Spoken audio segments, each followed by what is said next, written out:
প্রিয় ভাইরা আমার, হযরত আব্দুল্লাহ যুল বাজদাইন রাদিয়াল্লাহু তাআলা আনহু,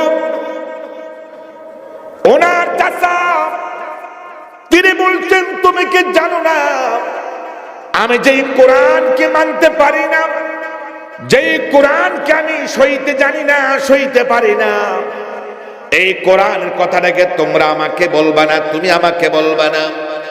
আর আমি আশা করব, যেহেতু তুমি কোরআনকে বিশ্বাস করেছো, ঈমান নিয়েছো, আল্লাহর হাবিবের হাতে হাত রেখে ঈমান গ্রহণ করেছো, আমি আশা করব তুমি তাড়াতাড়ি হয় ঈমান ছাড়বা অথবা আমার বাড়ি ছেড়ে দিবা। হযরত আব্দুল্লাহ যুল বাজদাইন রাদিয়াল্লাহু তাআলা আনহু, তিনি বলছেন, চাচা, আপনার বাড়ি ছাড়তে পারি, সব ছাড়তে পারি, যেই কোরআনকে বুকে ধারণ করেছি সেই কোরআন ছাড়া এবং আল্লাহ পাকের হাবিবের উপর ঈমান ছাড়া এটা আমার দ্বারা কোনো প্রকারে সম্ভব নয়। আল্লাহু আকবার, জোরে বলি। কোরআন গ্রহণ করেছি ছাড়ার জন্য নয়, কোরআনকে গ্রহণ করেছি জীবনটার সাথে মিশানোর জন্য। সুবহানাল্লাহ, জোরে বলি। মুসলমান ভাইরা আমার, নাফরমান চাচা এবার আব্দুল্লাহ যুল বাজদাইনের দেহ থেকে সমস্ত কাপড়গুলো এক এক করে খুলে ফেললো, যেহেতু সে তার টাকা দিয়া এই কাপড়গুলোকে ক্রয় করে দিয়েছে। হযরত আব্দুল্লাহ যুল বাজদাইনের শরীর থেকে কাপড়গুলোকে খুলে ফেললো। এবার আব্দুল্লাহ যুল বাজদাইন রাদিয়াল্লাহু তাআলা আনহু মা দুকিনের যেই ঘরের মধ্যে থাকে সেই ঘরের সামনে হাজির হয়ে মাকে বলছে, মা, দয়া করে মেহেরবানি করে একটু কাপড় দেওয়ার ব্যবস্থা করো গো মা। ও মা, আমার নিষ্ঠুর চাচা ঈমানের কারণে, কোরআনের কারণে আমার সমস্ত কাপড়গুলোকে খুলে নিয়ে চলে গেছে। মা, হাতের কাছে কি কাপড় আছে দয়া করে একটু দাও, আমি যাতে আমার শরীরটাকে তথা লজ্জাস্থানটাকে একটু ঢাকার ব্যবস্থা করতে পারি। আল্লাহু আকবার, জোরে বলি। ও মা, কি কাপড় আছে দাও, আমার লজ্জাস্থান থেকে একটু ঢাকার ব্যবস্থা করো। মা দুঃখে আবার চোখের পানিগুলো ছেড়ে আল্লাহকে বলছে, আল্লাহ, আমার উপযুক্ত ছেলেকে কেন এমন করলো, আমার উপযুক্ত ছেলে ঈমান গ্রহণ করলো, কোরআন গ্রহণ করলো, তার কেন এই অবস্থা? এই কথা বলে আল্লাহ দরবারে কান্না শুরু করলেন। আর নিজের হাতের কাছে একটা সিরা কম্বল ছিল, ওই সিরা কম্বলটাকে ছেলের হাতে দিয়ে বলছেন, বাবা, এই সারা দেওয়ার মতো কোনো কাপড় নাই, এই সারা দেওয়ার মতো মূলত কিছু নেই রে বাবা, এই কম্বলটা দিয়ে তুমি তোমার লজ্জাস্থানটাকে ঢাকো। আব্দুল্লাহ যুল বাজদাইন তিনি আবার সিরা কম্বলটাকে দুটা টুকরা করলেন, একটা টুকরা দিয়া তিনি লজ্জাস্থানকে ঢাকলেন, আরেকটা টুকরা কোন রকম শরীরটাকে ঢাকলেন। ঢাকা মাকে বলছে, মা, আপনি দয়া করে আমাকে বিদায় দেন, আমি আর এই দরবারে থাকবো না, যেই দরবারে ঈমান গ্রহণ করেছি, যেই দরবারে কোরআন বুঝেছি আর কোরআন গ্রহণ করেছি, মা, আমার জীবনটা ওই বিশ্ব নবীর দরবারে আমি চিরদিনের জন্য কাটাইয়ে দিতে চাই। আল্লাহু আকবার, জোরে বলি। ও মা, দয়া করে বিদায় দেয়, আমি আর এই জায়গায় থাকবো না। এই সিরা কম্বল পরে যেই দরবার থেকে ঈমান গ্রহণ করেছি, যেই দরবার থেকে কোরআন গ্রহণ করেছি, মা, আমি সেই দরবারে চলে যেতে চাই। সুবহানাল্লাহ। হযরত আব্দুল্লাহ যুল বাজদাইন রাদিয়াল্লাহু তাআলা আনহু মায়ের অনুমতি নিয়ে তিনি আবার নবীর দরবার দিকে হাঁটা শুরু করলেন, রাসূল দরবারের দিকে তিনি হাঁটা শুরু করলেন। ওই রাত্রি শেষ অংশে যখন রাসূল দরবারে গিয়ে তিনি যখন পৌঁছে গেলেন, আল্লাহর হাবিব তিনি বলছেন, আব্দুল্লাহ যুল বাজদাইন, কেন তোমার গায়ের মধ্যে যে সুন্দর কাপড়গুলো ছিল, ওই কাপড়গুলো তোমার কোথায় গেল? তুমি এত সুন্দর কাপড় পরে ঈমান গ্রহণ করেছ, অনেক সুন্দর কাপড় পরে তুমি কোরআনকে গ্রহণ করেছ। ও আব্দুল্লাহ, তোমার সেই কাপড়গুলো গেল কোথায়? তোমার কাপড়গুলো কোথায় গেল? আমাকে পরিষ্কার করো। এবার বলছি ইয়া রাসূলুল্লাহ সাল্লাল্লাহু আলাইহি সাল্লাম, আমার নিষ্ঠুর চাচা কোরআনকে গ্রহণ করার কারণে, ঈমান গ্রহণ করার অপরাধে আমার গায়ের সমস্ত কাপড়গুলোকে এক এক করে আমাকে উলঙ্গ করে দিল। আর আমার কলিজার টুকরা মা যখন আমাকে একটা ছিঁড়া কম্বল দিলে, আমি ছিঁড়া কম্বলটাকে দুইটা টুকরা করে একটা দিয়া লজ্জাস্থানটাকে ঢাকলাম, আরেকটা দিয়া নিজের দেহটাকে ঢাইকা ইয়া রাসূলুল্লাহ আপনার দরবারে চিরজীবন কাটানোর জন্য, আপনার দরবারে জীবনটাকে দেওয়ার জন্য আমি এই পর্যন্ত চলে এসেছি। আল্লাহু আকবার, জোরে বলি হে রাসূল, আমি চলে এসেছি আপনার দরবারে, আমি আপনার দরবারে পড়ে থাকি। আল্লাহর হাবিব সাল্লাল্লাহু আলাইহি ওয়াসাল্লাম তিনি আবার ওই ঘরের ভিতরে ঢুকে তিনি তার ব্যবহৃত দুটি কাপড়, ওই দুটা কাপড় হযরত আব্দুল্লাহকে সুন্দর করে দিয়ে বলছে, আব্দুল্লাহ ওই ছিঁড়া কম্বলগুলোকে তুমি পাল্টাও, আর আমার এই ব্যবহারের দুটা কাপড়কে তুমি তাড়াতাড়ি করে পড়ো। আল্লাহর হাবিব সাল্লাল্লাহু আলাইহি ওয়াসাল্লামের ব্যবহৃত দুটা কাপড় পাওয়ার কারণে ওনার নামটা এখন আর আব্দুল্লাহ নয়, বরং ওনার নামটা হয়ে গেছে হযরত আব্দুল্লাহ যুলবাদাদাইন রাদিয়াল্লাহু তাআলা আনহু। আমরা জোরে জোরে বলি আল্লাহু আকবার। রাসূলের দুটা কাপড় পাওয়ার কারণে নাম হয়ে গেছে হযরত আব্দুল্লাহ যুলবাদাদাইন রাদিয়াল্লাহু তাআলা আনহু। সুবহানাল্লাহ, জোরে বলি। মুসলমান ভাইয়েরা আমার, আল্লাহর হাবিব সাল্লাল্লাহু আলাইহি ওয়াসাল্লাম তিনি আবার আসহাবে সুফফার সদস্যদেরকে ডাকলেন, যারা মদিনার মসজিদের বারান্দা যারা পড়ে থাকে, যাদের তেমন কোনো বাড়ি নাই, কোনো ঘর নাই, কোনো পরিবার পরিজন নাই, নবীর দরবারে পড়ে থাকেন, যারা হজে গিয়েছেন অবশ্যই নবী রওজার কাছে আসহাবে সুফফার সেই ওই উঁচা জায়গাটাকে লক্ষ্য করেছেন, তারা যেখানে অবস্থান করতেন। আমি গুনাহগার, আপনাদের দোয়ায় 2018 সালে হজ করেছিলাম, আল্লাহ পাক মেহেরবানি করে তারে বান্দাকে নিয়েছিলেন। আমি চেষ্টা করেছিলাম ওই জায়গায় বসে আল্লাহ পাকের কোরআন তেলাওয়াত করার জন্য। আল্লাহু আকবার, জোরে বলি। আমি গুনাহগার, দোয়া করে যাও। আজকের মাহফিলে যাদের কথা বলে যাচ্ছি, যাদেরকে নিয়ে মোনাজাত করব বলে আশা করছি, আমার আল্লাহ কাউকে যাতে মক্কা মদিনার মেহমান না বানাইয়া এই দুনিয়ার জমিন থেকে মোটো যাতে ডাক না দেয়। সকলে জবান খুলে বলে আমি, আরো জোরে বলে আমি। পারে না আমার আল্লাহ? পারে না? অবশ্যই পারে। মুসলমান ভাইয়েরা আমার,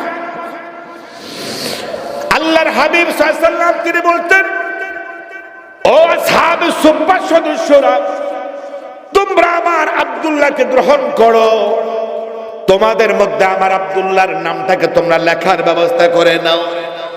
এখন থেকে আমার আব্দুল্লাহ তোমাদের সাথেই থাকবে, এখন থেকে আমার আব্দুল্লাহ তোমাদের সাথেই খাবে, এখন থেকে আমার আব্দুল্লাহ তোমাদের সাথে ঘুমাবে, এখন থেকে আমার আব্দুল্লাহ তোমাদের মধ্যে পড়ে থাকবে। তবে আমার আসহাবে সুফফার সদস্যরা, আমি তোমাদেরকে আরেকটা কথা বলে দিতে চাই, আমার আব্দুল্লাহ অত্যন্ত সহি করে কোরআন পড়তে পারে না, তাকে তোমরা সহি করে আল্লাহর কোরআনটাকে পড়ানোর ব্যবস্থা করে দিবা। আল্লাহু আকবার, জোরে বলি। আর আল্লাহু আকবার। যেই আব্দুল্লাহকে তোমাদের মধ্যে শামিল করে গেলাম, সে সহি করে কোরআন পড়তে পারে না, তাকে এখন থেকে তোমরা কোরআনটাকে শিখানোর ব্যবস্থা করবা। আল্লাহু আকবার, জোরে বলি। মুসলমান ভাইরা আমার, ও বন্ধুরা আমার, আল্লাহ রাসূল তিনি যখন আসহাবে সুফফার সদস্যদের মধ্যে যখন হযরত আব্দুল্লাহ যুলবাদাদাইনের নামটাকে তিনি যখন সুন্দর করে শামিল করে দিলেন, এবার তারা যেমনি করে আব্দুল্লাহর দিকে খেয়াল করা দরকার, এমনি করে খেয়াল করে যখন কোন খানা খাদ্য তারা খায়, ওই আব্দুল্লাহ যুলবাদাদাইনকে নিয়ে তারা খানা খায়। আর যখন ঘুমাইতে যায় তখন ওনাকে নিয়ে তারা ঘুমাইতে যায়। আর নবীর ওসিয়ত অনুযায়ী ওই আব্দুল্লাহকে তারা আল্লাহর কোরআনটাকে সহি করে শিখানো চেষ্টার মধ্যে সবাই রয়ে গেল। আল্লাহু আকবার, জোরে বলি। আল্লাহ রাসূল যখন বলেছে আমার আব্দুল্লাহ সহি করে কোরআন পড়তে পারে না, তাকে তোমরা সহি করে আল্লাহর কোরআনটাকে শিখাইবা, এটা আমি রাসূল তোমাদের কাছে এই কথাটা রেখে দিয়ে গেলাম। সুবহানাল্লাহ, জোরে বলি, আরো জোরে সুবহানাল্লাহ। মুসলমান ভাইরা আমার, হযরত আব্দুল্লাহ যুল বাদাদাইন রাদিয়াল্লাহু তাআলা আনহু অল্প দিনের মধ্যে তিনি আবার ওই পবিত্র কালামুল্লাহ শরীফ কি কোরআন শরীফকে সহি করে পড়ার মতো আল্লাহ পাক তাকে যোগ্যতা দান করলেন। সহি করে কোরআন পড়ার যোগ্যতা তাকে দেওয়ার ব্যবস্থা করলেন। এবার দেখা গেল কি, সবাই যখন ঘুমিয়ে যায়, আব্দুল্লাহ যুল বাদাদাইন তার চোখের মধ্যে কোনো ঘুম নাই, উনি ঘুমাইতে পারেন না, তার চোখে কোনো ঘুম নাই। সবাই যখন ঘুমায়, আল্লাহর কোরআনটাকে জোরে জোরে ওই মদিনার মসজিদে তিনি জোরে জোরে তেলাওয়াত করা শুরু করে দিয়েছেন। আল্লাহু আকবার বলি। কোরআন যখন সহি করে পড়া শুরু হয়ে গেল, যোগ্যতা অর্জন করলেন। এবার আসহাবে সুফফার সদস্যরা সবাই যখন ঘুমায়, তখন ওনার চোখে কোনো ঘুম নাই, উনি বসে বসে আল্লাহর কোরআনকে তেলাওয়াত করে। আল্লাহু আকবার, জোরে বলি। যেটার মহব্বত বুঝে যায়, সেটাকে বাদ দিতে পারে না। কথা বলেন ঠিক কিনা? যারা তরিকত লাইনের যারা, এরা যখন জিকিরের গুরুত্ব যখন বুঝে গেছে, জিকির তাদের অন্তর থেকে অন্তত একবারের জন্য তাদের অন্তর থেকে বাদ দিতে পারে না। সুবহানাল্লাহ, জোরে বলবেন না? মুসলমান ভাইরা আমার, আসহাবে সুফফার সদস্যরা যখন ঘুমিয়ে যান, হযরত আব্দুল্লাহ যুল বাদাদাইন রাদিয়াল্লাহু তাআলা আনহু তিনি জোরে জোরে আল্লাহ পাকের কোরআন শরীফকে তিনি তেলাওয়াত করেন। এবার ফজরের সময় আসহাবে সুফফার সদস্যরা কেউ কেউ রাসূলের কাছে নালিশ করলেন, ইয়া রাসূলুল্লাহ, আব্দুল্লাহকে কোরআন শিখাইতে বলেছিলেন, আল্লাহর মেহেরবানি শিখিয়েছি, তবে এখন নতুন সমস্যা তৈরি হয়েছে। আমরা সবাই যখন ঘুমাই, তার চোখের মধ্যে কোনো ঘুম নাই, তিনি সজাগ থেকে যান, তিনি কোরআন শরীফ এত জোরে জোরে তিনি তেলাওয়াত করেন, যার কারণে আমরা কেউ ঘুমাইতে পারি না, আমাদের ঘুম নষ্ট হয়ে যায়। আল্লাহর হাবিব, আপনি মেহেরবানি করে আব্দুল্লাহকে বলে দেন যাতে করে আস্তে যাতে কোরআন তেলাওয়াত করে। আল্লাহর হাবিব সাল্লাল্লাহু আলাইহি ওয়াসাল্লাম তিনি বলতেন, রে আসহাবে সুফফার সদস্যরা, তোমরা শুনে রেখো, আমার আব্দুল্লাহ যুল বাদাদাইন সে এই কোরআনের কারণে, ঈমানের কারণে তার পরনের কাপড় হারাইতে হয়েছিল, তার চাচা খুলে নিয়ে চলে গিয়েছিল। সুতরাং তোমরা সাক্ষী থাকো, আমার আব্দুল্লাহ কোরআন পড়ে পড়ে তার কলিজা ঠান্ডা করো, সে আস্তে কোরআন তেলাওয়াত করবে। এই কথাটা আমি রাসূল পর্যন্ত তাকে বলাটা, এটা আমি কোন প্রকারে মানতে পারি না। আল্লাহু আকবার, জোরে বলি। আমার আব্দুল্লাহ সেই কোরআনের কারণে তার পরনের কাপড় হারিয়েছে, ঈমানের কারণে তার দেহের কাপড় হারিয়েছে। সুতরাং আমি তাকে আস্তে কোরআন তেলাওয়াত করো, এটা মোটো বলতে পারবো না। সুবহানাল্লাহ, জোরে বলবেন না? মুসলমান ভাইরা আমার, বন্ধুরা আমার, হযরত আব্দুল্লাহ যুল বাদাদাইন রাদিয়াল্লাহু তাআলা আনহু রাসূল দরবারে একদিন এসে বলছেন, ইয়া রাসূলুল্লাহ, আজকে যে যুদ্ধের জন্য আপনি সৈন্য তৈরি করতেছেন, আপনি ইসলামের পক্ষে জিহাদ করার জন্য যে সেনাবাহিনী বানাইতেছেন সাহাবীদের মধ্যে, আমার নামটাকে দয়া করে লেখেন, আমার নামটাকে মেহেরবানি করে লেখেন, আমার নামটাকে সেই যোদ্ধাদের কাতারে দয়া করে শামিল করে দেন। আল্লাহর হাবিব সাল্লাল্লাহু আলাইহি ওয়াসাল্লাম তিনি বলতেন, আরে আব্দুল্লাহ, ওই যে গাছ দেখা যায়, ওই গাছটা থেকে তুমি একটু ছাল নিয়ে আসো, ওই গাছ থেকে তুমি একটু বাকল নিয়ে আসো। হযরত আব্দুল্লাহ রাদিয়াল্লাহু তাআলা আনহু তিনি যখন একটু গাছের ছাল নিয়ে আসলেন, রাসূল তার নুরানি হাত দিয়ে ওই গাছের ছালটা আব্দুল্লাহ রাদিয়াল্লাহু তাআলা আনহু তিনি হাতের মধ্যে বাঁধলেন আর বলছেন, আব্দুল্লাহ তুমি যুদ্ধে যাইবা ঠিক আছে, কিন্তু কাফেরদের জন্য আমি তোমার দেহের রক্তটাকে আমি হারাম ঘোষণা করে দিয়েছি। আল্লাহু আকবার, জোরে বলি। কোন কাফের, কোন মুশরিক তোমার রক্ত নিয়ে খেলাধুলা করতে পারবে না। আর কাফেরদের জন্য আমি তোমার রক্তকে হারাম ঘোষণা করে দিলাম। সুবহানাল্লাহ, জোরে বলি। হযরত আব্দুল্লাহ যুল বাদাদাইন রাদিয়াল্লাহু তাআলা আনহু তিনি বলছেন, ইয়া রাসূলুল্লাহ সাল্লাল্লাহু আলাইহি ওয়াসাল্লাম, আমি আশা করেছিলাম আমি শাহাদাতের মৃত্যুকে নেব। আমি আশা করেছিলাম ওই যুদ্ধে গিয়ে ইসলামের পক্ষে যুদ্ধ করতে করতে আমি কাফেরদের হাতে শাহাদাত বরণ করব, এটা আমার খেয়াল ছিল গো রাসূল। তবে ইয়া রাসূলুল্লাহ, আপনি যে গাছের ছাল আমার হাতে বেঁধে দিয়া আমার জন্য ওই যুদ্ধের মাঠে শাহাদাত হওয়াটাকে আপনি নিষেধ করে রাখলেন, নবী গো, আমার আশার মধ্যে তো সেটা কেমন যেন হয়ে গেল। আল্লাহর হাবিব সাল্লাল্লাহু আলাইহি ওয়াসাল্লাম তিনি বলছেন, আরে আব্দুল্লাহ আব্দুল বাদাদাইন, তুমি মনে রেখে দাও, আমি তোমাকে বলে দিলাম, আল্লাহ পাক পৃথিবীর জমিনে তোমাকে যেভাবেই নিক না কেন, এই পৃথিবীর জমিন থেকে তুমি যেভাবে ইন্তেকাল করো না কেন, আমার আল্লাহ তোমার মৃত্যুটাকে অবশ্যই তিনি শাহাদাতের মৃত্যু বানাইয়া অবশ্যই কবুল করার ব্যবস্থা করবে। আল্লাহু আকবার, জোরে বলি। যুদ্ধের মাঝে শাহাদাত দরকার নয়, বরং আমি রাসূল দোয়া করে গেলাম, আল্লাহ পাক তোমাকে শাহাদাতের মর্যাদা দিয়া যেভাবে তুমি ইন্তেকাল করো না কেন সেটাকে তিনি কবুল করার ব্যবস্থা করবে। সুবহানাল্লাহ, জোরে বলি। মুসলমান ভাইয়েরা আমার, আসহাবে সুফফার সদস্যরা ওই হঠাৎ করে আমার নবীর কদমে এসে বলছে, ইয়া রাসূলুল্লাহ, আপনি যে আব্দুল্লাহ যুল বাদাদাইনের হাতের মধ্যে গাছের ছাল বেঁধে দিয়েছিলেন, ইয়া রাসূলুল্লাহ, তার শরীরে জ্বর শুরু হয়েছে আর আমরা তার খেদমত করেছিলাম রাসূল। ইয়া রাসূলুল্লাহ, কিন্তু আল্লাহর কি ফয়সালা ছিল, উনি ইন্তেকাল করেছেন, আল্লাহ পাক ওনাকে দুনিয়ার জমিন থেকে নিয়ে চলে গেছেন।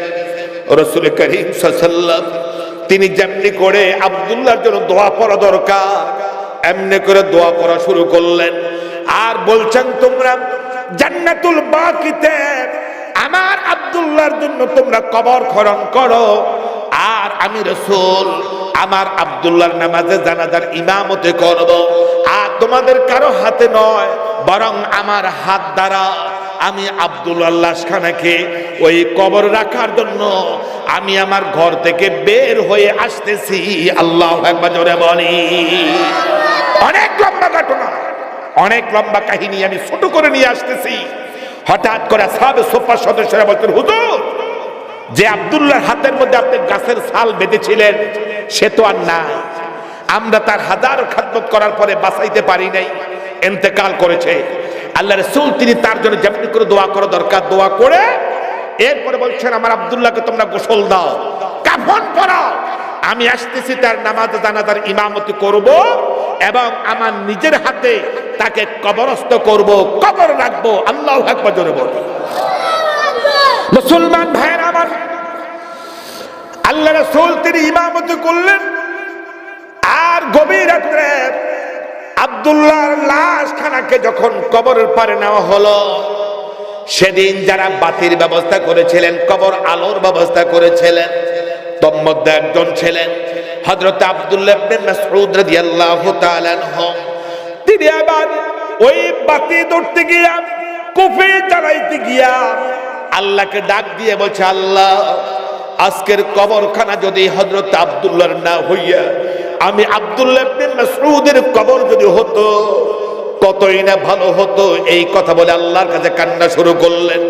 রাসূল আব্দুল্লাহর কবরের মধ্যে নামলেন আর হযরত আবু বকর সিদ্দিক বলছেন, আবু বকর, ওমর, তোমরা তাড়াতাড়ি করে আমার আব্দুল্লাহ যুল বাদাদাইনের লাশটা আমার হাতের মধ্যে দাও, আমি আশা করি আমার নিজের হাতে আমার আব্দুল্লাহর লাশটাকে আমি কবরে এই মুহূর্তে শোয়াইয়া দিতে চাই। আল্লাহু আকবার, জোরে বলি।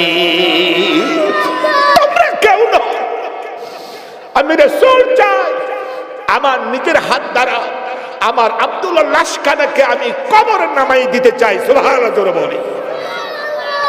মুসলমান ভাইরা আমার, আল্লাহর হাবিব তিনি যখন হযরত আব্দুল্লাহ আব্দুল বাদাদাইন রাদিয়াল্লাহু তাআলা আনহুর লাশখানাকে যখন সুন্দর করে গ্রহণ করলেন, এবার নিজের হাত দ্বারা সুন্দর করে কবর শোয়াইয়া দিয়া আল্লাহকে ডাক দিয়ে বলছে, আল্লাহ, ও আল্লাহ, দুনিয়ার এই মুহূর্ত পর্যন্ত আমি আমার আব্দুল্লাহর উপর রাজি ছিলাম, আমি আমার আব্দুল্লাহর উপরে খুশি ছিলাম। আল্লাহ, এখন থেকে ওই খুশি হওয়াটা আমি আপনি আল্লাহর কাছে ছেড়ে দিলাম। আল্লাহু আকবার জোরে বলি। আল্লাহ, এতক্ষণ পর্যন্ত তার উপরে আমি রাজি ছিলাম, আমি খুশি ছিলাম, আর খুশি অবস্থায় আমি তাকে কবরে রেখে গেলাম। আল্লাহ, দয়া করে আপনি আমার আব্দুল্লাহকে বাকি সময়টা দেখে রেখে, সুবহানাল্লাহ জোরে বলি। আমার রাসূল যদি আল্লাহর হাতে যদি এইভাবে করে যদি আমানত করে যায়, এই আমানতকে আমার আল্লাহকে খেয়ানত করতে পারে? কথা বলতে হবে, পারে না। মুসলমান ভাইরা আমার, কিতাব প্রমাণ করে আল্লাহর হাবিব সাল্লাল্লাহু আলাইহি ওয়াসাল্লাম তিনি যখন হযরত আব্দুল্লাহ আব্দুল বাদাদাইনকে যখন কবরে রেখে এরপর তিনি যখন বাড়িতে চলে গেলেন, বাড়িতে পৌঁছে গেলেন, হঠাৎ করে রাসূল করিম সাল্লাল্লাহু আলাইহি ওয়াসাল্লাম তিনি জানতে পারলেন, আল্লাহ পাক ওনাকে যেমনি করে জানানো দরকার জানিয়ে দিলেন, ইয়া রাসূলুল্লাহ ওয়া ইয়া হাবিবাল্লাহ, আপনি যে আব্দুল্লাহকে কেবল মাত্র কবরে রেখে আসলেন, আপনি যে আব্দুল্লাহকে কেবল মাত্র কবরে নামাইয়া আসলেন, এই আব্দুল্লাহকে আল্লাহ শাহাদাতের মর্যাদা দিয়া ওই জান্নাতে রাখার ব্যবস্থা করে দিয়েছেন। সুবহানাল্লাহ জোরে বলি, আরো জোরে বলে সুবহানাল্লাহ। হযরত আব্দুল্লাহ আব্দুল বাদাদাইন আল্লাহর হাবিবকে তিনি শব্দে বলতেছেন, ইয়া রাসূলুল্লাহ, আপনি যে আমার জন্য শাহাদাতের দোয়া করেছিলেন, আপনি যে আমার জন্য শাহাদাতের দোয়া করেছিলেন গো ইয়া রাসূলুল্লাহ, আল্লাহ পাক আমাকে শাহাদাতের মর্যাদা দিয়েছে। আমি যদিও যুদ্ধে শাহাদাত বরণ করা লাগে নাই, আমি জ্বরের মধ্য দিয়ে ইন্তেকাল করেছিলাম, আল্লাহ পাক আপনার দোয়ার বরকতে আমাকে শাহাদাতের মর্যাদা দিয়ে কবুল করেছে। আল্লাহর হাবিব তিনি আল্লাহর দরবারে শুকরিয়া আদায় করুন, আল্লাহ, আমি আমার আব্দুল্লাহকে বলেছিলাম তোমাকে শাহাদাতের মর্যাদা দিয়া আমার আল্লাহ পাক কবুল করবে, আপনি যেহেতু সেটা করে দিয়েছেন, সেজন্য আমি আপনার কাছে হাজারো শুকরিয়া আদায় করছি, আলহামদুলিল্লাহ। তাহলে সেই কোরআনের দরকার আছে কি নাই? কথা বলতে হবে, আছে কি নাই? সেই রাসূলের দরকার আছে কি নাই? ওই কোরআনকে জানতে হবে আর আল্লাহ রাসূলকে বুঝতে হবে। আল্লাহ সেই দুটো নিয়ামত বিশেষ করে আমাদেরকে দয়া করে এনায়াত করে নি। সকলে জোরে বলে আমিন।